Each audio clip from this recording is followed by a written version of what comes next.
Hey, this is Nick Moke for Digital Trends. Today we're taking a look at the Lenovo IdeaPad U150. Now this is an 11.6-inch notebook. It kind of fills the gap between a netbook and a full-fledged notebook. It has an Intel CULV processor clocked at 1.3 gigahertz. Now that's a Core 2 Duo. It's a little more powerful than an Intel Atom, which is what you would get in a netbook, but not quite as powerful as a full Intel Core 2 Duo on a full-fledged notebook. We think this makes a great sort of in-between option for travelers, so let's take a closer look.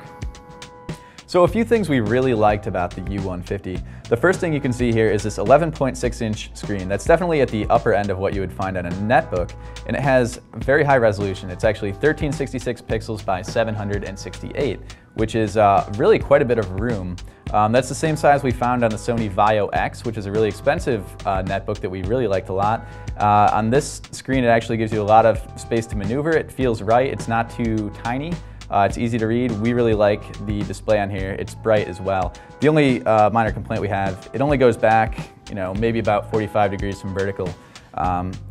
Lenovo's ThinkPads go back all the way 180 degrees, which we think is a great feature. Something else great about this, it actually does very well with internet videos.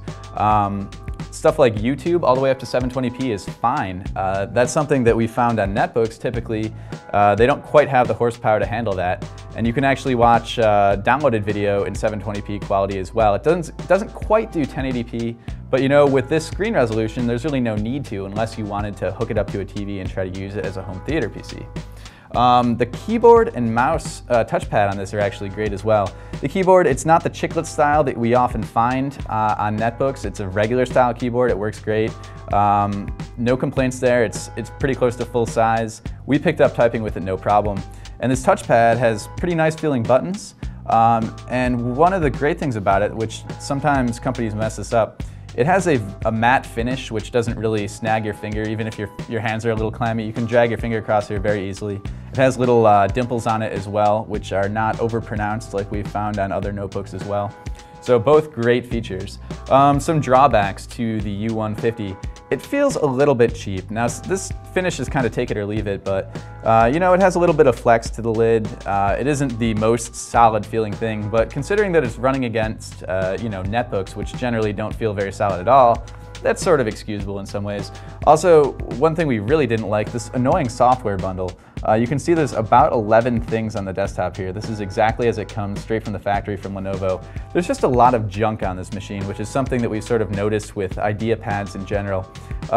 Nothing that you can't uninstall, or if you really wanted to, you could just install Windows 7 from scratch.